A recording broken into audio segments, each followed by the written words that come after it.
This conference will now be There recorded. you go. All right. Well, good evening, everybody. Welcome to the August 5th, 2020 meeting of the South Whitehall Township Board of Commissioners. I'd ask that everybody please rise and join us in the Pledge of Allegiance. I have a very small flag behind me, but if you would.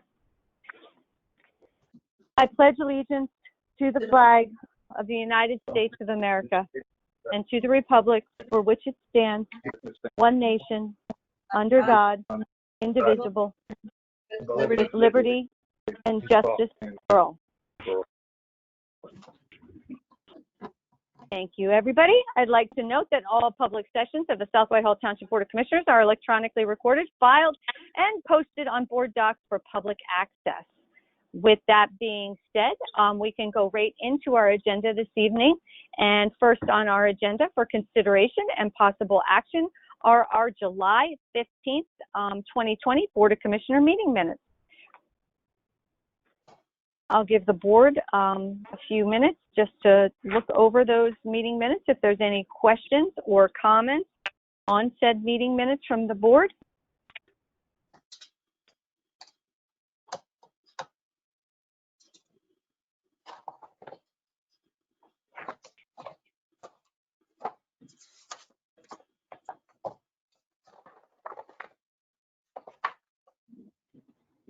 Are there any questions or comments from the board on the July 15th, 2020 meeting minutes?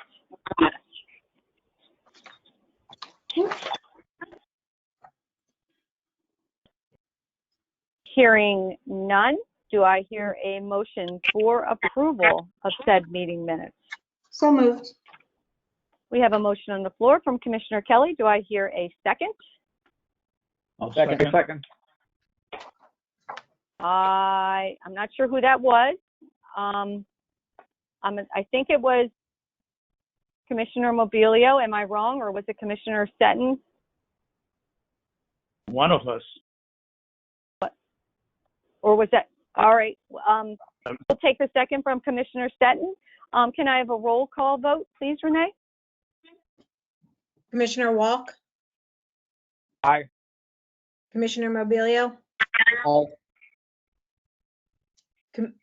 Commissioner Seton, Aye. Commissioner Kelly. Aye. Commissioner Morgan. Aye, motion carries. Thank you, everybody. We have our, just as a matter of reference, I know everybody's very anxious, and we had mentioned it at a past meeting. Our noise ordinance is very, very close to being finalized. It is currently in for a few tweaks with our legal department and Mr. Harper, and it will be planned to be on the agenda as we discussed for the last meeting in August. So I just wanted to mention that in case there were any people in the audience or questions on regarding the status of the noise ordinance. So we will plan to have something in front of everyone for our August, is it August 19, Renee? Is that our next meeting date? I think it is. Yes, it is. That's correct, Tori. Awesome, thank you. All right. So next on our agenda for consideration and possible action, we have a resolution of the Board of Commissioners of South Whitehall, Lehigh County, Pennsylvania, approving an Act 537 plan revision and authorizing submission thereof of the Pennsylvania Department of Environmental Protection. Randy, would you be presenting on this one? Yep, I'll do a brief introduction. Awesome. We've obviously talked about this at previous meetings. It was up for discussion and request to advertise this resolution at the last Board of Commissioners meeting. We did do a presentation to the Planning Commission a few months ago as well. So they've provided comment, which we've also provided to LCA and Arrow Consulting. Tonight we have Jason Newhart from Spot Stevens & McCoy, Mike Gerber from Arrow Consulting, who's the gentleman putting all this together. It's quite impressive. It's a rather large document. We did send that out to the board for review as well. I hope you all had a chance to read through that. I understand it's full of information, and Mike is here and Jason is here on behalf of the township to help answer any last-minute technical questions the board may have. This was advertised as required, and if you'd like to go into the details again, we can certainly do that, or feel free to answer or ask any questions you may have at this time. And Randy and gentlemen, I apologize, and we're going to touch on that subject immediately. To the group, I failed to do the initial roll call vote, so I'm going to suggest that we do that first before we get into any more business. My apologies. Renee, could you just do that quick of the commissioners to show who's present? Sure. Commissioner Walk, Here. Commissioner Mobilio, Here. Commissioner Seton, Here. Commissioner Kelly. Here. Commissioner Morgan. Here. Again, my apologies, everybody. Randy, again, the floor is yours. Sure, no problem. So tonight is the resolution. We're seeking adoption for the interim 537 plan that DEP is requiring of the township, as well as all the signatories, LCA, City of Allentown, all of our neighboring municipalities, everybody through Lehigh County that actually discharges sewage to Klein's Island Wastewater Treatment Plant. So this essentially wraps up the entire system throughout the Lehigh County here. Mike Schober, again, from our consulting, is here to answer any technical questions in regards to the 537 plan. If you do have any technical questions related to the township-wide sanitary system, we've got Mike Elias, Herb Bender, myself, and Jason Newhart from SSM. So we're here to answer any questions you may have. This is a rather big topic, and this is obviously something that all municipalities here in Lehigh County are going through here in the month of August for adoption at their board. So feel free to fire away if you have any questions, and we'll answer them to the best of our abilities. Thank you, Randy. And Renee, you could open the chat box at this point too. Randy, I have a quick question for you and everybody involved. What after this? What's the next steps? What's next? So after this, Mike, correct me if I'm wrong, this is good for 5 years, and then we have to do a full-fledged Act 537 plan looking out to 2035. That's correct, Shane. We this is committing the entire group to, among other things, prepare a long-term 537 plan, which will have a 30-year planning horizon. So in addition to that, there will be some other studies being done at the treatment plant, hydraulic modeling of the interceptors and things of that, as well as reductions in inflow and infiltration into the systems. So it's a 5-year commitment that will get us to the point where we are completing the long-term 30-year plan.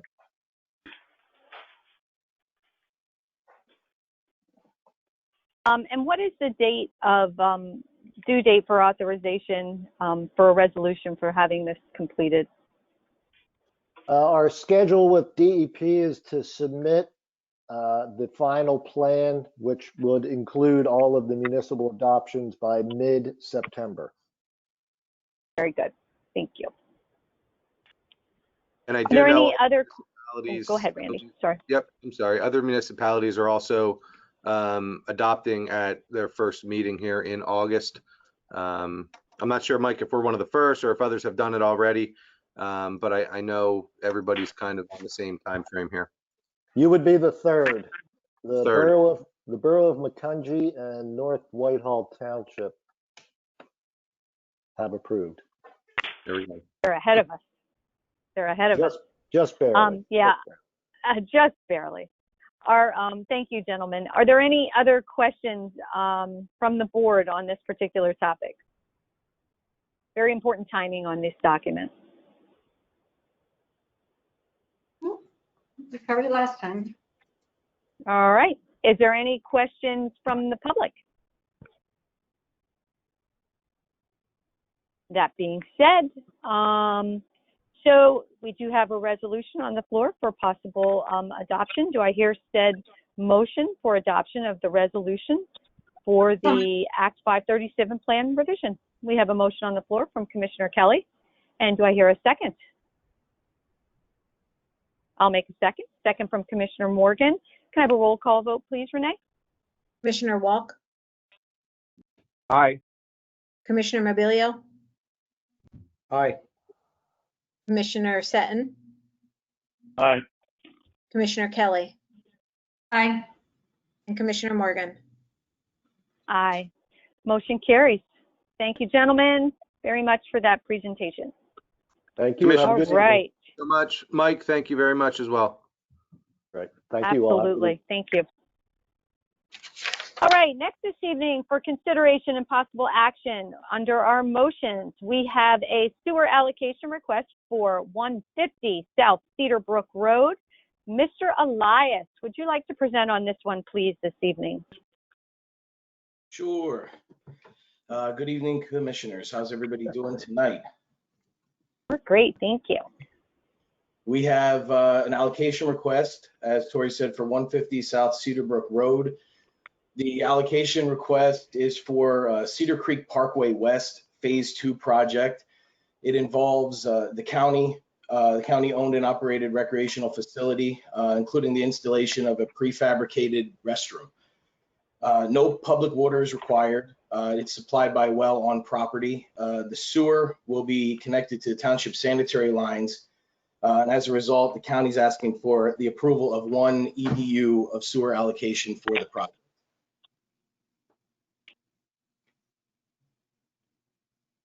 All right. Any questions for Mr. Elias this evening on this allocation request from the board? Any from the public? That being said, do I hear a motion to move forward with the sewer allocation request for 150 South Cedar Brook Road? So moved. We have a motion on the floor from Commissioner Kelly. Do I hear a second? I'll second. Second. We had a second from Commissioner Seton, I think was there first. And can I have a roll call vote, please? Commissioner Walk, Aye. Commissioner Mobilio, Aye. Commissioner Seton, Aye. Commissioner Kelly. Aye. Commissioner Morgan. Aye. Motion carries. All right, next, Mr. Elias, another one we have for consideration this evening, a sewer allocation request for 2403 Dawes Street. That is correct, 2403 Dawes Street. It's currently a vacant lot. The applicant, David Costa, he's requesting board approval for water and sewer allocation for the property. As this is a single-family home, 1 EDU is also required. All right, thank you. Any questions from the board on this particular request? Hearing none, are there any questions from the public? Yeah, Chris Peischel, can you hear me? We can, Mr. Peischel. So what is the remaining sewer allowance for the township? Do you know offhand? Do we have that, Renee, do we have that information available at our fingertips? The remaining sewer allocation for the township? I think I can answer that, Commissioner Morgan. Excellent, Randy, thank you. We have about 500,000 gallon. Jason, correct me if I'm wrong, but I think it's 500,000 remaining. Yes, that's correct. In a normal flow year, we have about 500,000. In an extremely rainy year like we had in 2018, we actually had about 380,000 on paper. So the way it goes right now. And that includes the new development? Well, yes, it would. So the 500,000 includes what's anticipated from new development? Correct. And that is also what's included in the interim 537 plan that the commissioners just adopted the resolution for. Okay, thanks. You got it. Any other questions? All right. That being said, do I hear a motion to move forward with the sewer allocation request for 2403 Dawes Street? So moved.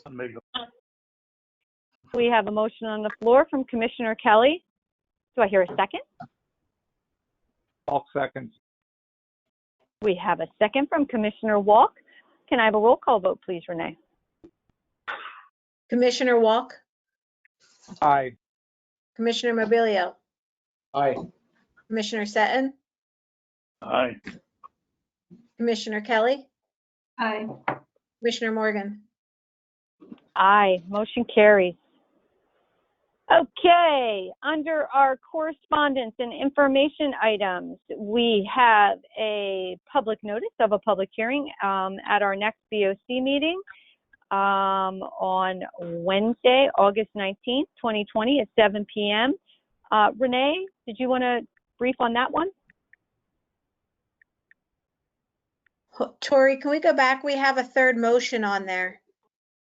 Oh, my goodness. I'm sorry. I clicked it off and I didn't. I apologize. And that's an important one. I apologize. So under motions, we have an item C, and I'm ahead of myself. We have a motion for consideration tonight to update the pay per call regarding the volunteer firefighter incentive program. Yes, very important. And Mr.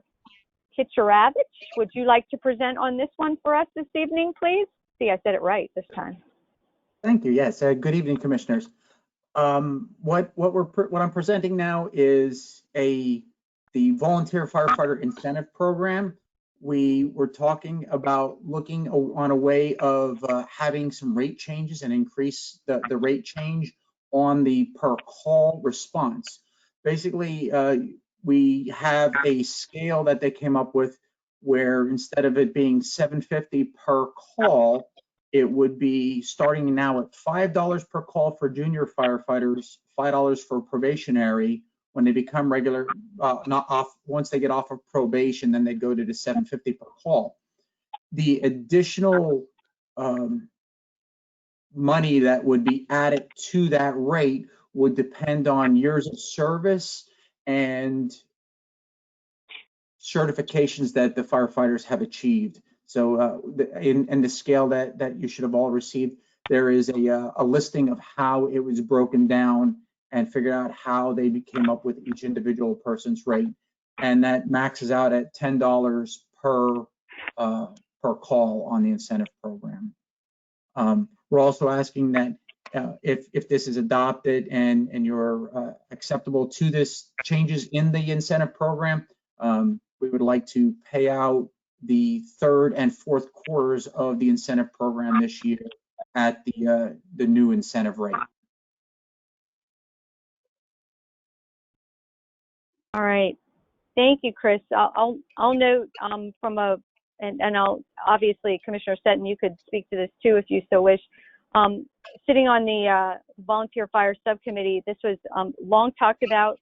There was a lot of energy and effort put into trying to figure out the best way to do this and offer an increase to the incentive. And we're thrilled that we're able to give it for the third and fourth quarter of this year instead of starting it in 2021. So we see this as a great incentive for our volunteer firefighters. We're very grateful for everything they do and look forward to more great things. So thanks for all your hard work on this. Much appreciated. And I do want to add that. Yep. Go ahead. I wanted to add to that the when we started first discussing this from the a possible increase in incentive, that did come from the members of the fire departments that they should also have certification and service tied to it. So that was some good input coming from them, and they worked very hard on the scale also with that. I sure did. I sure did. I have just a few. Okay, Joe, you want to go first? No, go ahead. I just have a few comments in support of increasing the incentive. You know, if you think about it, the firemen risk their lives every day to save every other citizen's life and protect their property. So they deserve to have our utmost respect and admiration for their unselfish dedication to the people. We need to encourage firemen to increase their level of certification and expand their years of experience so that they become even more capable and prepared to protect our township families. So I believe we need to increase this volunteer incentive payment as just one small means by which we recognize and reward our most excellent volunteer fire departments. Great. Thank you, Commissioner Walk. Commissioner Seton, did you have something as well to add? I would second Mr. Walk's talk, what Mr. Walk's what he said. I think it was right to the point, and we appreciate everything that the fire companies are doing for us. Thank you again, and you deserve it. Great. Any other comments or questions from the board? I'd like to make a comment, Commissioner Morgan. I did a little research today. I was just curious about the longevity of our fire companies, and I realized that Greenwald's is celebrating their 100-year anniversary this October, which is really a momentous occasion for our township, that for that long of a period of time, dedicated volunteers have given their time to the safety of our town. I want to echo Commissioner Wolf's accolades to the fire company. I don't know if most residents realize that we are strictly volunteer responders to fires. When they're called to duty, they're leaving their families, their jobs, day or night. They do weekly meetings. I know they do a lot of training. I drive by and see them out training at buildings and whatnot, always trying to better themselves. And as technology has changed the response to rescues, it's even more critical now. And certainly with COVID and the challenges that all emergency services have faced, but especially firemen, I think this is very critical at this time as well. So I would certainly support this. I just had a question. When was the last time that we had given an increase in the per call incentive to our firefighters? Renee, you want to touch on that one? I believe the program was first implemented in 2017, so it's been an increase in 3 years. Mm-hmm. And for the benefit of the public, the bump up for each. I'm sorry, it's not on the screen. Sorry. Here you go. There we go. Okay, perfect. So we're adding 50 cents for 5 years, for every 5 years of service, for getting different certifications. Some of them are only 25 cents. I mean, in today's day and age, that seems like such a small amount, but I realize that, we need to work within our budget at the same time. But I certainly appreciate what the men and women do for our township. And I would like to suggest, or maybe put forth a motion to, since we haven't paid out their second quarter yet, that we go ahead and get this to them now for what they've gone through over the last several months as well with COVID. I see that this is certainly something that we could help them out with. Well, we talked about that as an option originally when this was all developed and the budget was looked at for the incentive program. It wasn't originally supposed to start until 2021. So in order to manage the budget and make sure that there's money, that it's sustainable moving forward, the recommendation was to keep it at third and fourth quarter, pay that out. And then in 2021 and moving forward, we would reevaluate based on the budget and the money coming in the fire fund on whether or not we could increase moving forward. So that's why we came to the decision of third and fourth quarter and then reevaluating in years moving forward. When you say reevaluating next year, you mean to increase even more or to maintain the schedule? It would depend. It would depend on the amount of money, because remember, the money coming in for the fire fund is limited to the fire tax. So it would depend on, I'm sure Chris Kitaravich would do an evaluation based on, the amount of calls, the amount of members, the amount of money in the fund. A lot of other things have to be taken into consideration, when looking at the fire fund, it's not just about the incentive program, it's also about, you know, the vehicles, the operation, any other essentials that they need as well. And don't get me wrong, the incentive program is by far an extremely important aspect of the volunteer fire program, because we feel it really does maintain its sustainability. But at the same time, I think we need to be conscientious in regards to the overall fire fund to make sure that there's money allocated and money saved for the things that are needed for the future. So I agree with you in respect that this needs to be evaluated more often.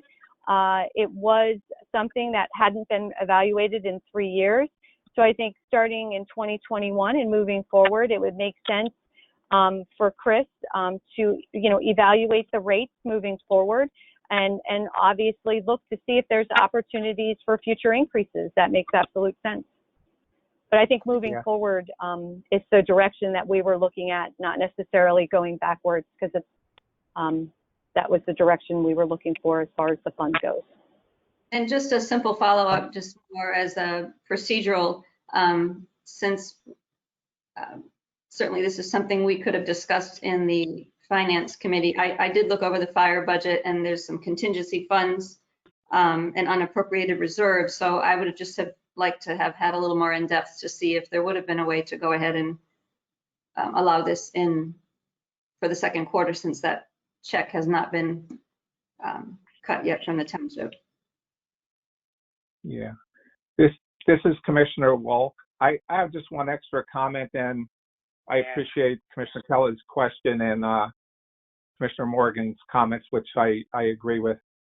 I just like to highlight and maybe emphasize again, you know, we got the table in front of us with the cost, and, you know, maybe the focus is on the budget and the cost increase. I look at it from the other end of the spectrum, which is the personal and the human end of the whole matter.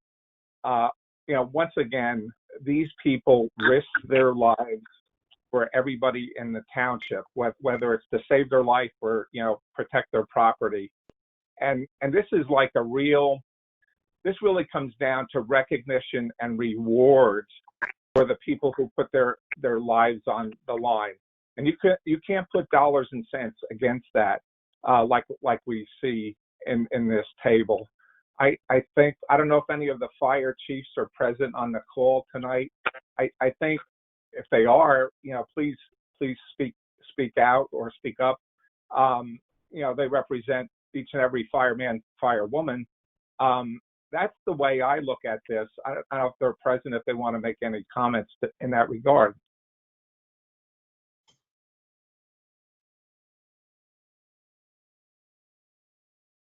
What, is there any other questions or comments from the board? And then we'll open it up to the public. Go ahead, Joe. Go ahead, Joseph. Go ahead, Matt, after you. No, you're on the committee, so please, Yeah, so I think, look at it. We are raising it from a base price of $7.50 to $10. That's a 30, I repeat, 30% increase. In any negotiation of any kind, 30% increase of any kind is a lot of an increase. So I think by doing that, we are rewarding the firemen for what they're doing. We appreciate everything that they're doing. In addition to that, we're giving them retroactive two quarters. I think that's very fair and very good of us to do that. and So Joe, just just for to play up. clarification. Go ahead. I'm sorry. So you're saying that all of the firemen are going to be, and firewomen are going to qualify for the $10 rate, because it looks like it's based on years of service and training and whatnot. They're not all EMTs and hazmats and have 30 years of service. So for someone, for example, who's been 5 years, they're going to get a 50-cent raise from $7.50 per call to $8. Well, I'm just trying to. We're capping it at $10, but that's still a 30% increase to some. To some, but maybe not all, but to some. 33% increase. That's not a 30% increase to all. That will be to ones that have all of those trainings as well as 20 plus years of service. Correct? Right. Okay. All right, so to add on to this conversation, I don't think any of us on the board would disagree with the comments that our volunteer firemen and firewomen are incredibly important to the township. But one thing to keep in mind is they are volunteer. And while we appreciate their service and we're now working on this raise for them, I think it's important to consider the bigger picture. And the bigger picture, in my opinion, is our budget in part. And I'll bring this up for, I'll identify a statement on April 15th from Commissioner Kelly, who, in proposing a motion to ask the board to place a temporary hold on non-essential spending, stated, and this is according to the meeting minutes that Commissioners Kelly and Walk have dutifully insisted be comprehensive. He stated, given the COVID situation, we are looking a bit more critically at spending. Given the climate we are in, the projections are a little bit obsolete due to our business shutdown and revenue and EIT coming in. Both Commissioner Walk and I are in agreement that it is important to take steps to safeguard the township finances in light of the pandemic. Not knowing our revenue makes it very difficult to plan and move forward. It is their recommendation, and they would like to make a motion to ask the board to place a temporary hold on non-essential spending until the state lifts the shutdown so that the Finance Committee can assess the financial health as we move forward. Then on June 17th. Excuse me. I'm not, excuse me, Mr. point Kelly, of I'm order. not, Point of order. Commissioner Kelly, I'm not. Wait, Point Commissioner of, Kelly, Commissioner Kelly, please let him finish and then you can speak. please, Thank point you. of order. Would you please, as board chair, would you please direct the commissioner to refrain from personal comments and discuss the topic at hand? I am discussing a topic, and I'm reading your comments about the budget of our township, which is directly in play in an issue with regard to raising rates for any.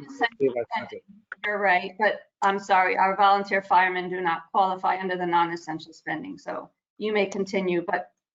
Well, I don't need your permission to continue, but I thank you for it anyway. So on June 17th, Commissioner Kelly said that her second point, quote, is and always has been financial cost to the township. We don't know where our budget is going to end up as far as revenue and the effect that COVID is going to have on it. We've talked as a finance committee and as a full board to keep a watch on essential spending. I question if this is the right time. I've got it at the back of my mind. We need to know what our numbers are before we spend any dollars. Protecting our taxpayers from a potential tax increase at the end of the year is our number one goal. And we look at whether or not we're going to spend money right now.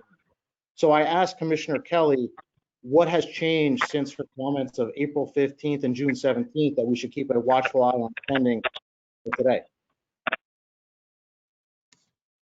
I've already addressed that comment, Commissioner Mobilio. This is not non-essential spending.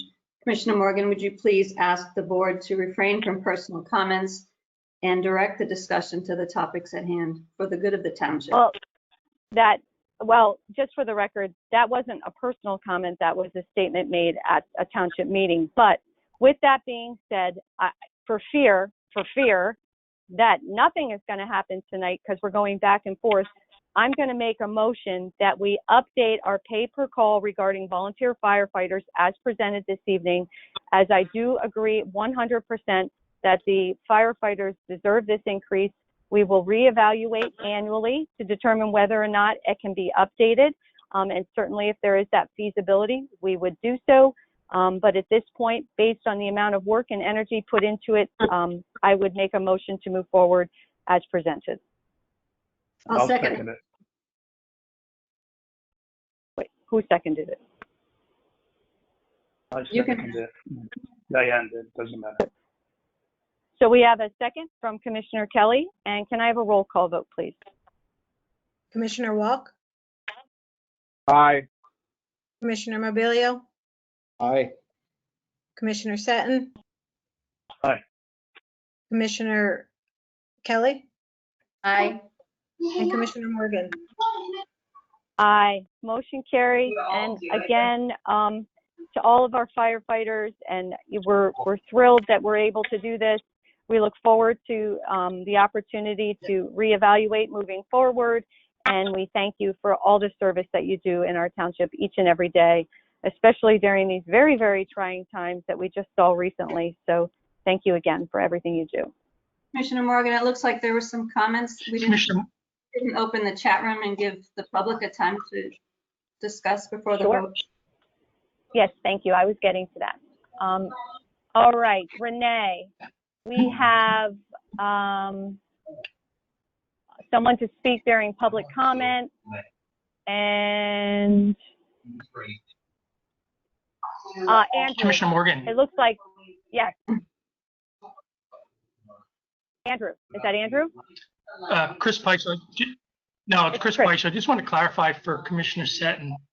Yeah, it's not a 30% increase. It's a 25% increase. It's $7.50 is what the rate is now to $10, and you only get the $10 if you achieve a certain level of training. Not everybody will achieve $10 an hour. So it's a 25% increase, but it's not across the board.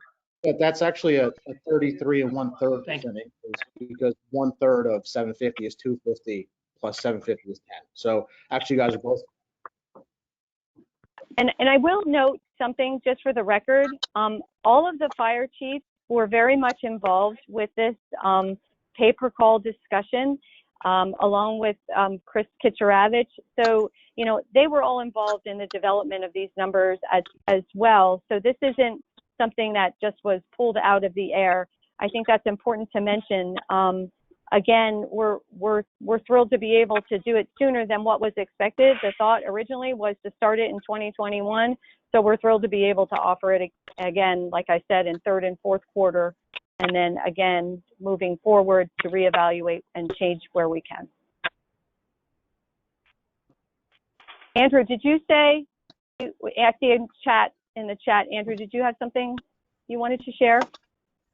I can share. I was just going to provide some similar clarification that Mr. Peichel brought up as well. I think it's important to realize that this is, we can talk about percentages and make the increases sound like they're scary, but you have to look at the scale. We're talking about $7.50 versus $10. We're not talking about a 30% increase on, you know, somebody's massive salary.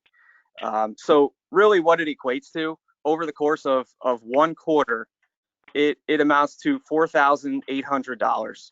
That's the amount of money that we're bickering over here, $4,800. Well, I don't think anybody's bickering over the money end of it. I think the discussion is over when it will start. Again, I think that everybody had some say and had input on where we came up with these numbers. And certainly moving forward, if we have the ability as a group to increase it and still stay within our means, and not just look at the incentive program, but look at all of the fire needs, we're certainly going to do that. And Commissioner Morgan, just to certainly the fire departments are grateful for any increase, you know, whenever that does occur. I do think it's important to note, though, that even if we total up the first and second quarter incentives that have been paid and are forthcoming soon, out of our $150,000 line item in the budget for that, year-to-date expense after the second quarter is $44,000. So in half the year, less than 1/3 of that budget line item has been spent. There is certainly enough room to absorb this increase in the second quarter and still be significantly under the approved budget figure. And thank you for that, Andrew. But remember one thing, and before we move on, what we did also take into account are some of the other significant needs that are on the books right now for the fire companies, and we wanted to make sure that we didn't lose sight of any of them as well. So, you know, we understand that. Now, certainly with any type of budget, you know, you don't want to take the approach that you spend it to the last penny. We're always looking to be able to save where we can for emergency needs should they arise. So, you know, I think that there was a lot of long thought out decisions put into the numbers that you see in front of you. I'm excited for you guys and gals that we're able to do it, and we will continue to reevaluate it moving forward.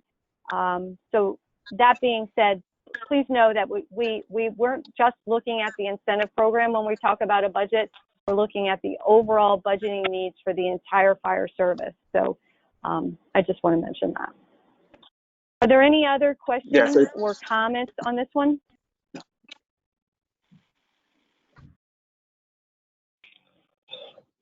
Okay. All right. Thank you. Very good. You got it. Next this evening, under well, wait a minute here. Now I lost my place. Under correspondence and information items, we have our public notice, a public hearing at the next BOC meeting, Wednesday, August 19th at 7 p.m. Renee, did you want to report out on this one? Really easy. Can you spread, how many cows are on here? Do you remember? 22? Can you go? Yeah, this is the notice double, that there will be single? I got like almost 34,000. Somebody needs to mute. Can you tell who's talking?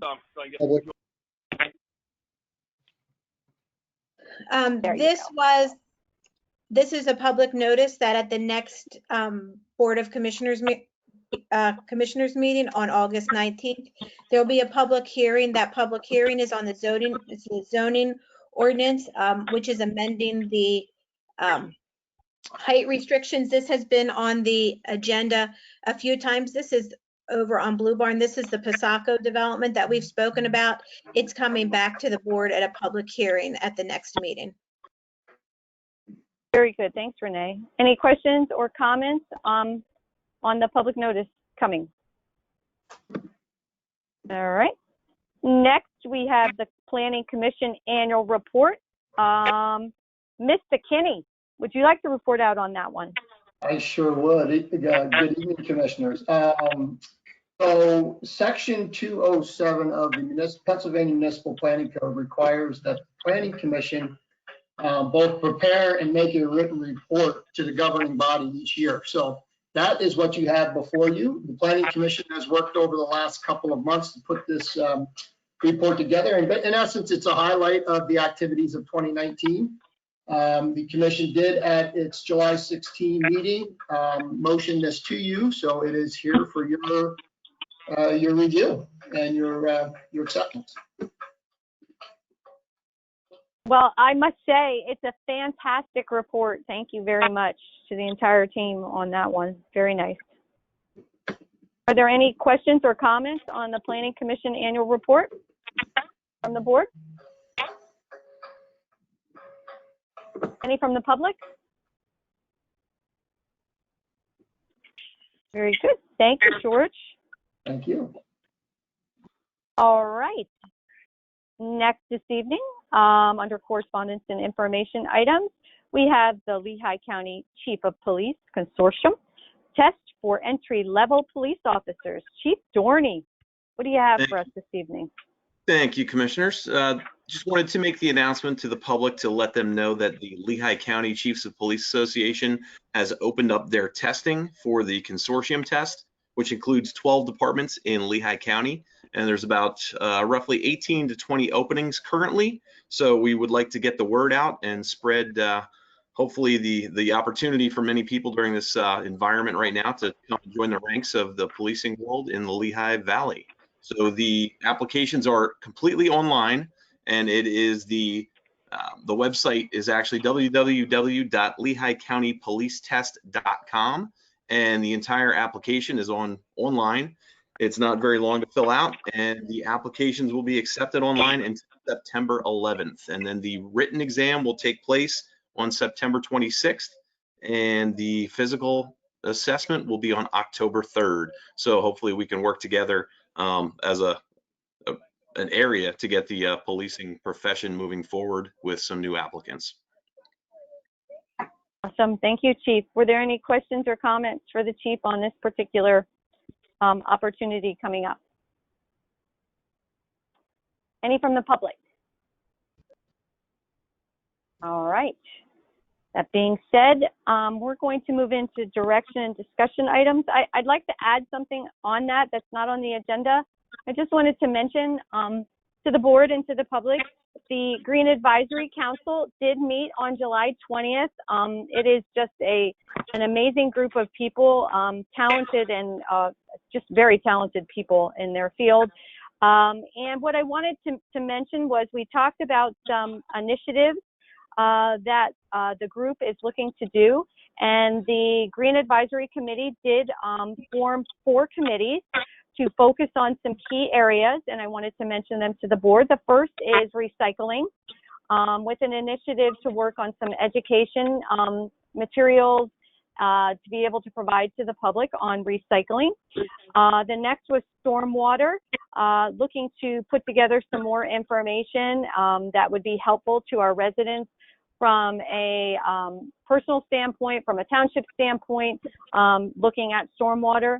The third initiative and committee set up was single-use plastics, and talking about the initiative and a possible resolution moving forward on that to present to the board for consideration. And last but not least, we developed a committee to focus primarily on communications. And that would be how the Green Advisory Committee is going to be able to disseminate important information out to our residents and businesses here in South Whitehall Township. So over the next month or two, each committee is going to identify some priority action items, which I'll continue to feed back to this full board. And once some of these actions come to fruition, they'll be making a presentation and recommendation to the board to put those actions in motion. So a lot of exciting things happening with the Green Advisory Council. I'll also mention we did reach out just recently to the Parkland School District in hopes to get some of our local students involved in this committee as well. So lots of great things. I just wanted to share it with the team so they knew what was happening with the Green Advisory Committee, and more to come. Any questions? Great. Anything else for direction and discussion that's not on the agenda? I do have a topic I'd like to bring up, please. Sure. I would like to make a motion asking, or I guess, let me start again. I'd like to make a motion to have the township manager provide a weekly written communication to the full board with highlights of township business from the prior week, as well as projections for the coming week. I was referencing the township manager, chapter 50 and appendix A. Let me grab it. And the directive there is that the township manager, authority comes from the board of the commissioners as a whole. And item number 11 reports that he should regularly report to the BOC conduct of township affairs, including the submission of periodic reports and township finances and other such reports. And I just think this would be a helpful situation for all of us to be kept up to date with communication with what's going on in the township. Well, I've been on the board a very, very long time, and been through quite a few township managers, and I think that we are very well informed, quite honestly. And to add an additional burden on a full report weekly on what she did the previous week and the next week that's going to happen, I'm not really sure that makes a whole lot of sense. So I'm not at face value going to support that. But I think Renee in particular is very good at providing the board with on-the-spot details of anything of relevance and importance to us that we need to know before an official meeting.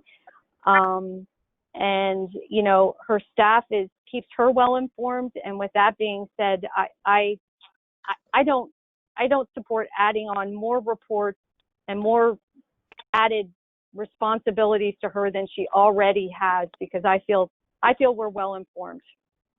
That's my opinion. I'll leave it up to the rest of the board, but I wouldn't support that at this point.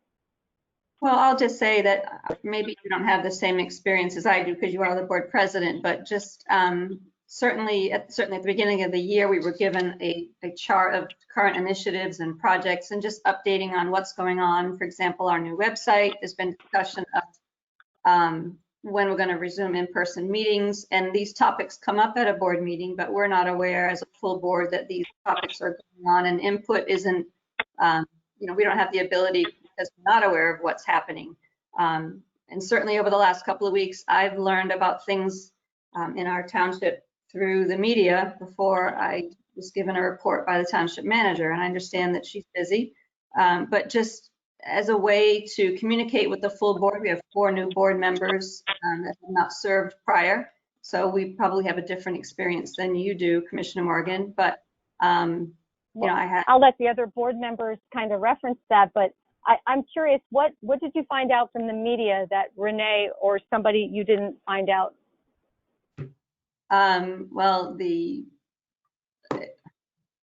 pipe bomb or whatever it was that was found in the pond last week, the reporting about the donations that have been given for the park. That's 2 off the top of my head that I can think about. The lawsuit by the Santoses. I mean, it's just things that I read in the media before. So I'm saying if we could streamline the information and have just a summary, it doesn't need to be a detailed report that's, anything out of the ordinary, but so we're aware of what's happening in the township. I'll give one other example. I had a resident contact me because they received a notice about some sidewalk violations, and she contacted me very upset. That sort of thing. If we knew they were going out in advance, we'd be prepared and we would know how to address these issues. I think it should out to us. And I respect where you're coming from, Diane. I really do, but there's a certain level where we need to let the township staff do their job, and they'll advise us. Not that we have to, if you have a question, certainly ask it. We can always ask questions, but the day-to-day business, like every time a resident calls you with a problem or a complaint, Renee or anybody else for that matter might not have that on a list to give to you every time. So I don't think your request requires a motion. If it's something that you feel that you want to gather a little more information, or you have a question on a certain topic, by all means just ask the question. But to put a response, to put a task on Renee to provide a full report of what happened the week of, and then the week moving forward, I think is a little overkill. But I'll let the rest of the board talk. Just to add to that conversation, Tori, as far as the lawsuit, first of all, when a lawsuit's filed, and this is for everyone's benefit who's not a trial attorney, it's typically the person who is being sued that's the last person to know, because the lawsuit that's filed becomes a matter of public record. But unless you're checking the online docket every single day, you don't know you're being sued until the paperwork goes up at your front door. So that would probably explain why the township did not notify anyone, because the media probably knew before the township did. But also, as far as the pipe bomb concerned, and I'm sure Chief Dorney could probably answer this question, I would imagine that as a matter of investigation of the township, they're not going to just, as soon as they find a pipe bomb, before they've investigated it, notify everyone on the board, because the whole idea of a police investigation is to find out the facts before information is released. I don't know that much, if anything, that Diane's brought up is really something that the board should know about, should have known about any sooner than they've already found out. This is Commissioner Walk. Oh, man. I understand what... Somebody speak? They have enough of work to do, okay? Just leave them do their job. Who's speaking? President Morgan, who was speaking? I don't know. I don't have a name. They didn't identify themselves. This is what happens when we have a chat and we don't have names on here. Okay, so I guess point of order as president, could you please tell whoever spoke that wait for courtesy of floor on this topic? Absolutely. I think they heard you. Yep. Okay. Well, Go ahead. I understand what Commissioner Kelly is saying. I understand. I'll second the motion, and I'll build it out a little bit. We've talked about streamlining communications in past meetings, and we even made a motion and passed an ordinance to streamline communication. And as part of that, it was so that the entire BOC would be informed about communications to the township manager. And here's a case where I do agree with Commissioner Kelly that we're not always informed about all the township business as close to real time as we think we should be, so that we can do our jobs for the people. There's an expression, you don't know what you don't know. All right, so the point was made earlier, if you want to know something, just ask. Well, the question would be, tell me all the things that I need to know that I don't even know were going on. So we have a situation where we're uninformed about work that's been completed, work in progress, and work that's being planned for the future. And we think basically that by creating this very simple highlight communication provided to all the commissioners, we could all understand what's going on within a township. Just like I believe President Morgan knows by virtue of the fact that she's in the president role. And the other thing with this would be, if we have the information, we would be able to provide proactive input on, whatever the particular topic is. So I will give an example here, the noise ordinance. So we learned, 2 meetings ago that work was being done on the noise ordinance. The Solicitor Zader's office is working on it. We were completely uninformed up until that point in time. If we had been informed proactively, we all the board, not just Commissioner Kelly and me, the entire board would have had the opportunity to at least provide some basic input of what we'd like to see in a noise ordinance. And the way it occurs now, I'll just continue with that example. We now have a copy of it, and we know we're going to be able to make comments on it, but it's sort of after the fact. And I'll just leave it at that to use that as the one example. It's a pretty simple request.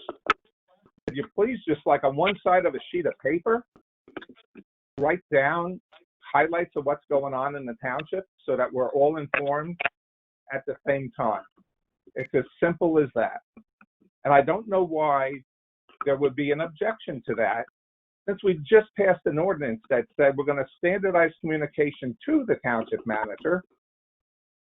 Why can't we standardize the communication from the township manager to the full board so we're all informed with the same information?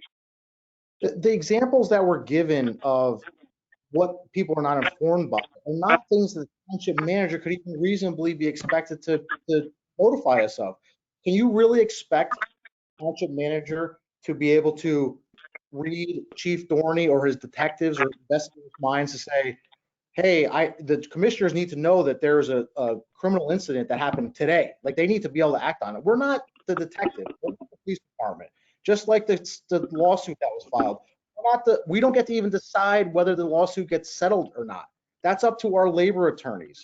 The idea that we need to know on a real-time basis every single thing that happens in the township suggests that there's no need for anyone else to even be working in the township, because we can make every decision. Well, we can't.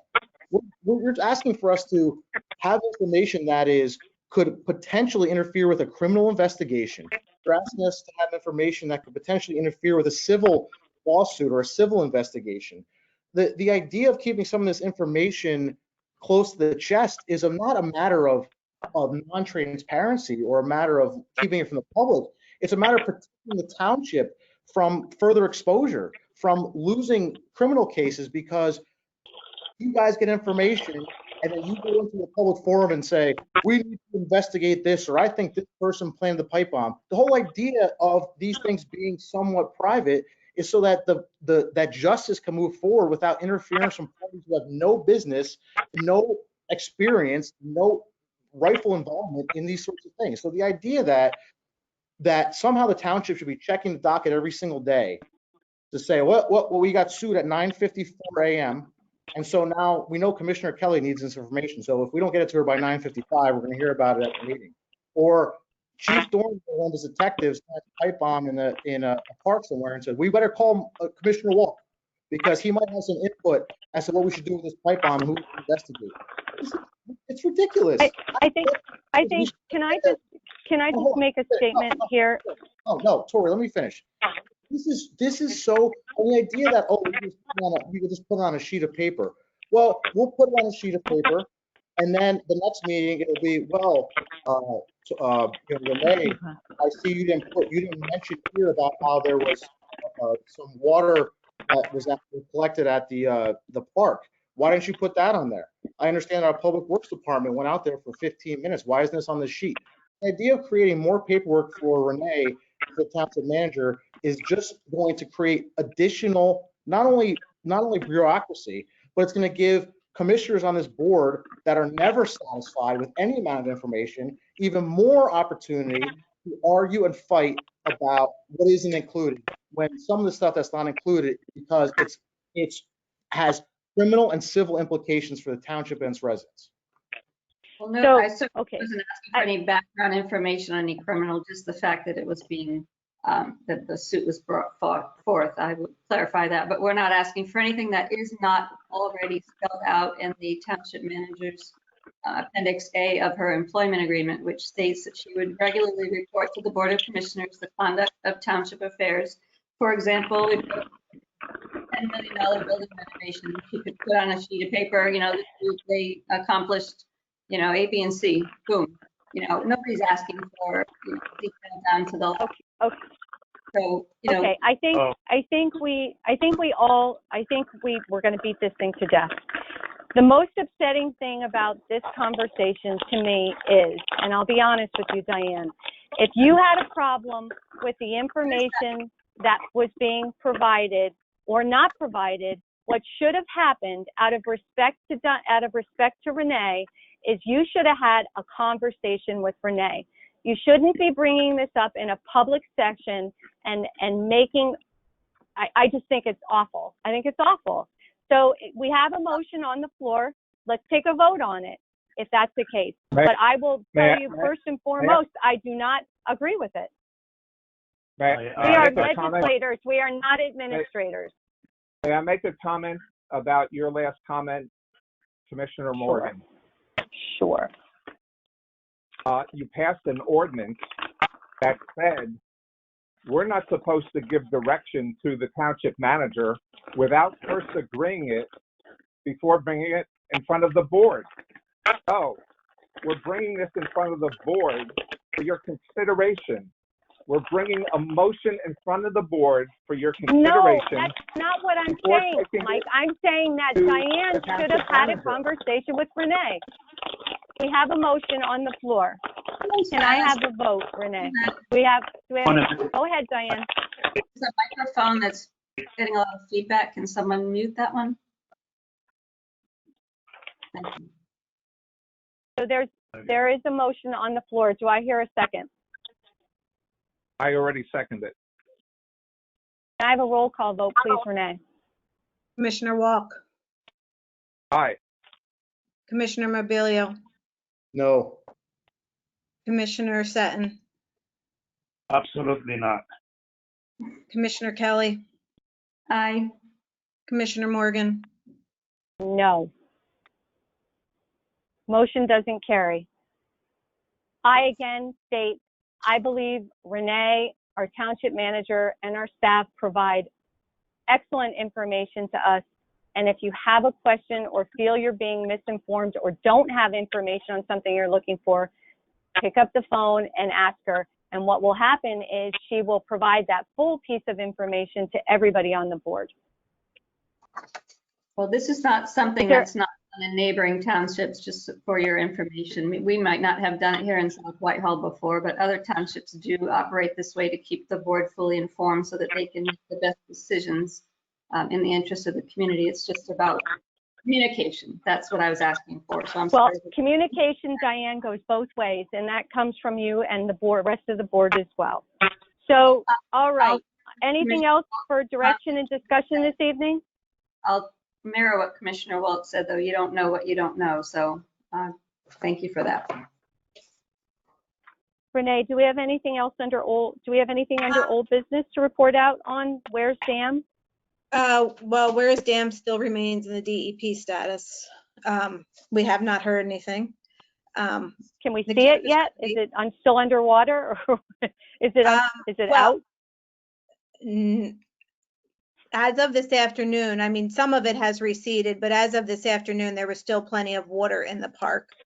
And on that topic, I did want to thank, especially tonight, Herb Bender and his Public Works team for the incredible job they have done on the last 24 hours and that they are going to be doing for the next few days in cleaning up. Our park took a significant hit with water, but they've done an incredible job during the storm. So has our police department, and obviously it goes without saying EMS and fire and our police department. But I really want to. Herb Bender hasn't slept in quite a long time, so we're hoping Herb can get home to get some sleep tonight. So kudos to Herb and his team. Randy, they have done a phenomenal job. So thank you very much to them. They have knocked it out of the park. So given the circumstance, incredible job. So Where's Dam? I mean, obviously it's still sitting at the DEP in a status. We have not received any permits yet on that.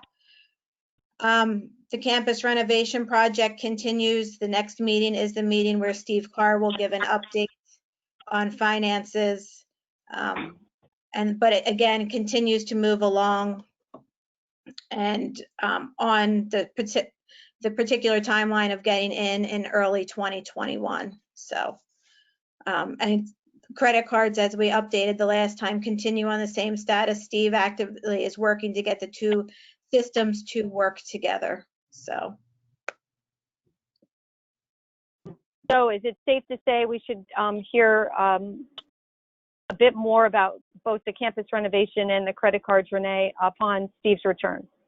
Well, yeah, Steve's return, we had agreed before that the second meeting of the month for the Board of Commissioners, they get the financial report for the campus renovation plan. But again, the status of that is it continues on as the timeline. We're within budget, we're within project timeline. So again, it just continues. Obviously, days like yesterday and excessive rain and that kind of thing don't help it. But again, it continues. Timeline and budget continues to be on project timeline as it was projected. Renee, would you be so kind as to give a bit of a brief to the board and the public that might be listening as to the status of services and operations in regards to the recent flooding event in the township, as far as like yard waste and road closures, anything special that you want to throw out there to share with everybody on what's happening? The Yard and Garden Center continues to be open. We know that tree cleanup was heavy, so that is open as scheduled. In terms of streets, I may need a little bit of help. When I was in last, we were starting where Mill was being opened today. I believe that was opened. So if Herb or Randy have any other update on anything that's going to be closed long term. Yeah.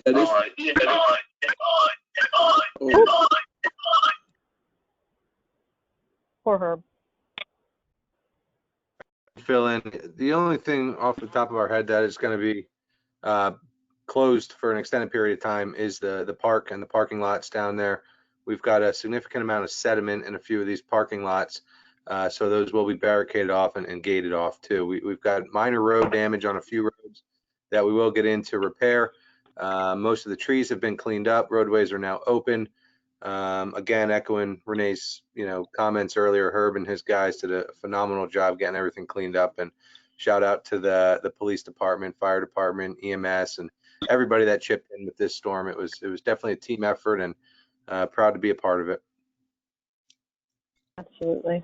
Absolutely. Thank you. All you The, guys. the other thing is, the only thing that we have closed at this time is Columbia by Whitehall. There's a tree down in power lines, and PP&L said they should be able to get there either later this evening or tomorrow at the earliest.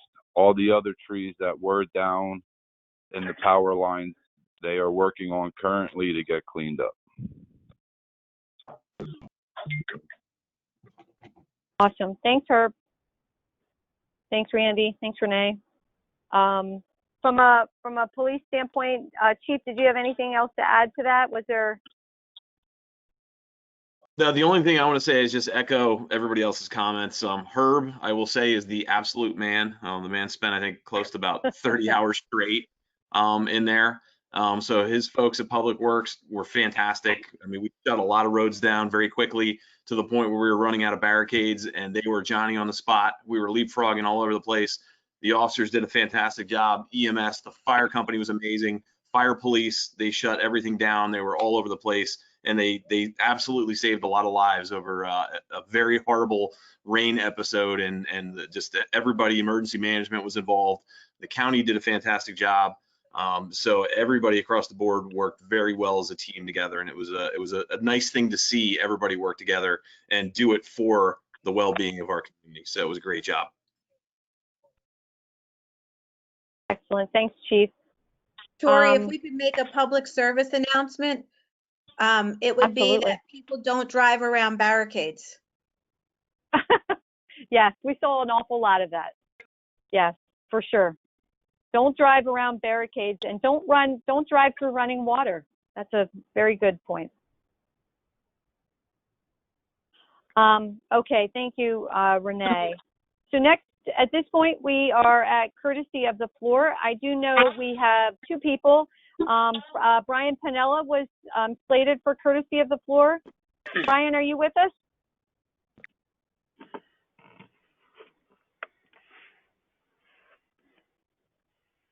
Do you know if Brian's on the line, Renee?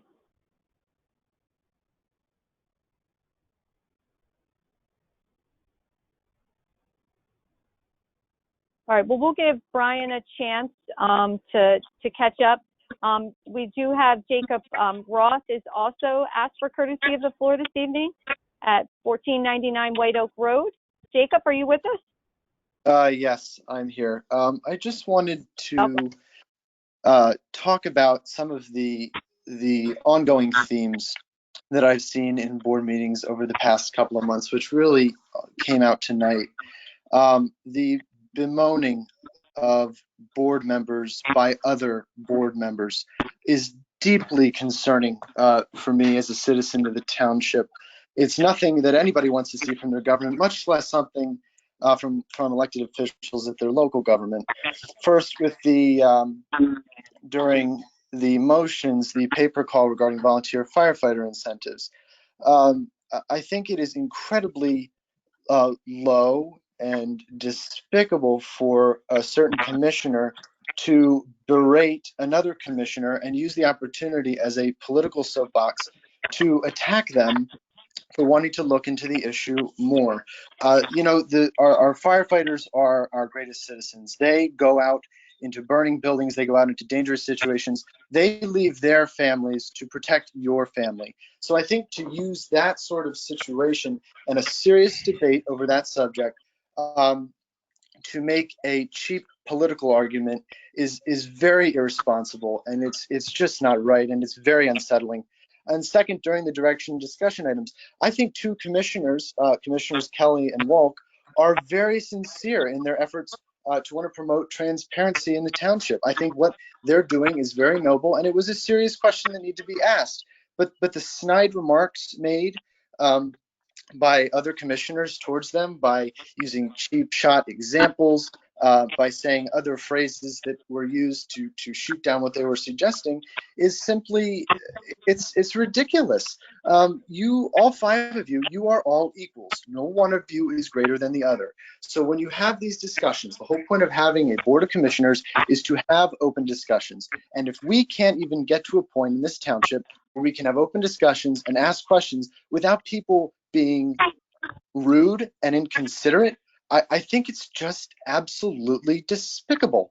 And I think that there are certain members of the board that really need to take a look at how they're treating their fellow members. I thought after the past couple board meetings, especially the one in June, some commissioners would have learned their lesson.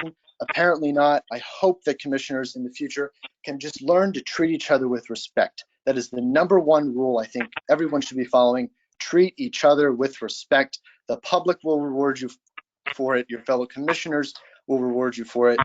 Please just be respectful. And if you can't do that, then I really don't think you have the authority to sit on the Board of Commission if you can't even treat your board members and your fellow citizens with respect.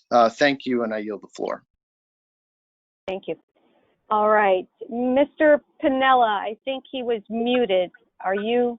Can you guys hear me now? We can. Hi, Brian.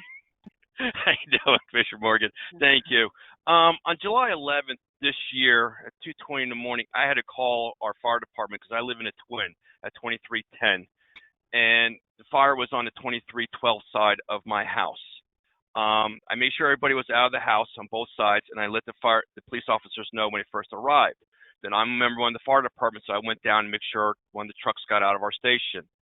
When I got back to my house, I went inside to investigate, and the fire chief got on the radio and made it quite clear that no windows would be broken. He said it 3 times. Centronia Fire Department disregarded his order and went and broke one of my windows and broke 4 of my neighbor's windows on the 2nd floor when the fire was in the basement in the front of the house. When I went upstairs to stop the guys, I found the assistant chief of Centronia destroying my bathroom. He took a cabinet that was underneath my window, and he was tossing it on the ground. When I told him to get out of my house, a shoving match started. So he didn't act professionally as a chief. And when I ran to another chief when I was leaving my bathroom, I told him to get out, and another shoving match stopped. Then a lieutenant from Greenwall stepped in, broke everything up, stopped everything, and I was escorted off and told to stay away. This is not the second time that Centronia has done this to a homeowner. That after I did some investigation, they did this to another homeowner about a month and a half ago, where they broke all the windows in the house after the first arriving chief arrived on scene and put the fire out with his fire extinguisher that he had in his vehicle. I don't know how many other homeowners are, is going to have to deal with this. Can we do something about these guys? They're out of control. I'm working with Fire Commissioner Chris. I'm sorry, Chris, I can't pronounce your last name, but I've been dealing with him since July 11th. But I want to make this, public aware of what's going on. We're being taxed. They're using our tax money, but destroying taxpayers' homes and not listening to the fire chief who's in charge of the fire ground. Thank you, Brian, very much. Thank you for sharing that with us, and I'm glad to hear that you're working with our fire commissioner, Chris Kitsaravich. Chris, and I would have. Go ahead. I just follow, Chris. Is that something that is that something that's being investigated? What are we doing on that? Yes, that is, and I need to apologize to Brian. I do need to get back to him. I did have a conversation with the officers over at the Centronia Fire Company, and I do need to get back to Brian and speak with him on what was relayed back to me from the Centronia Fire Department. I do understand, Chris. I know you've been busy with what went on with Tuesday with the weather. I'm out in the Midwest, and I was reading reports, so I understand. You're a busy person like I am. I appreciate that. That's quite all right, but I do owe you to get back with you. No problem. Brian, thank you for sharing, and hopefully we can get to the bottom of it. And I'm sure Chris will take care of this subject matter. But thank you for sharing with the full board. Did anybody else have anything to share on this? Okay. All right, Chris, you're going to touch base then with Brian? Yes, I will. Very good, thank you. All right. Thank you, Brian. Do we have anybody else this evening for courtesy of the floor? All Tori, right. Brian Height. Brian Height would like it. Oh, Brian Height. Yes, I'm sorry. I thought that said Brian. Okay. Brian, welcome. There's lots of 1273 Eck Brians. Road. There's lots of Brians. My question is in regard, going back to the flooding issues, is how deep does the water have to be on a road before it gets closed? The reason I bring that up is there's a situation on Crackersport Road near the construction of the warehouses. The water is higher than the curb, which is, I guess, 6 to 8 inches. I helped push a car out of that flooded area this morning. I called Lehigh County Dispatch, telling them about the road hazard because the car got flooded out. And on my return home from work this evening, the situation is still the same. So I don't know if somebody looked at it or is unaware of it. I don't know what's going on, but I've seen a car turn around because it does look very flooded in that area. So it's just a safety concern of mine. I know the area, that it's not feet deep there, but somebody traveling in that area may not know that situation, or think it's shallower than it is and is driving 40 miles an hour and in hydroplanes. So I just wanted to bring that. It's at the intersection of Eck and Crackersport, just east of Eck Road. But Thank you, Brian. Corey, that's a good point in that. Do we have like temporary signs that we can put up? I think, correct me if I'm wrong, whoever's could address this, that we have traffic control signs that say like careful, caution, deep water ahead, or caution, road flooded. Something we can put up just temporarily, at least in those situations. Commissioner Mobility. Go ahead. Who was that? It was Brian Height. I know Lower Macungie has like areas around Spring Creek where they put up high water signs just to make people aware, but yeah. Correct, Brian. We do have those signs. We can get those out first thing in the morning, or maybe see if we can get something out there tonight as well. And another location you might want to look at is right at 1310 Eck Road, right across from the Banco employee and visitor entrance, right on the shoulder. It all got washed away. So about 1.5 feet off the cartway of the road in the right of way, it's probably 2-3, and that spot's 4 feet deep there. It's right off the shoulder. So you might want to take a look at that and contact the contractor. You said 1310 Eck Road? Yeah, it's right north of my residence at the driveway to Banco off of Eck Road. Okay. It's really they have some metal plates there because they're putting the stormwater system in. So it's really washed out there. It's kind of, and at night they took out the speed limit and curve sign. So if somebody's driving in the rain, they might drive off the side of the road because it kind of all blends together there. So that's another location, but I'm more concerned about the water. Thank you. I understand. We'll get on it right away. Thanks. Brian, this is Herb from Public Works. We were out there today and spoke to Blue Rock. A lot of the inlet bags that are out there are full of sediment, and they are in the process of replacing all those bags so the water will recede faster. But me and Mike Elias, we will take a ride out there first thing tomorrow morning, take a look at that to see what we have to do to get the issue corrected for you. Yeah, I know that area always drains a little slow even before they started the construction. There's 2 inlets right there are strange. I don't know why they never drain correctly, but it's just, this rain event exacerbated the situation. So thank you. I know that these types of events are very, they kind of come on suddenly. We don't anticipate, we could possibly anticipate something like that. Do you have any kind of hotline or like quick ways, like a quick repository for people to, I mean, not necessarily like a direct line to Public Works, because obviously after hours, no one's going to answer the phone. I mean, almost like an answering service that people can say, hey, I just went down Crackersport, I can't get through, people have been stranded. I mean, I assume we don't have that, but is that something that we've ever looked into or have any concerns? Commissioner Mobilia, we do have that. We do have an answering service for after hours, and it will go through dispatch and it will automatically call the Public Works employee on call. So we do get the message rather quickly. Do we have, and this is really just, and thank you, I appreciate that, I'm glad to hear that, but do we have, and I don't know if we looked into it and it's going to be incredibly costly or time consuming, I don't know, but that a service where people could sign up for emergency text messages from the township. In other words, we close down a road, a South Whitehall resident, Crackersport Road is closed due to flooding. I mean, is that something that could be done or looked into or we've ever considered? I don't know if my answer. Sure, yeah. Renee, correct me if I'm wrong. I believe that is part of the new website. We're going to be able to get people signed on and keep. Yep. So there will be some sort of database created with this new website where we can reach out to individuals in a very timely fashion. Awesome. Yeah, once we get further into the website design and implement that part of that initial implementation, residents can sign in and then they can also get text alerts of when an agenda for their particular board of interest will be, but we will also be able to use that to send texts. So yes, that is part of our new program. Great.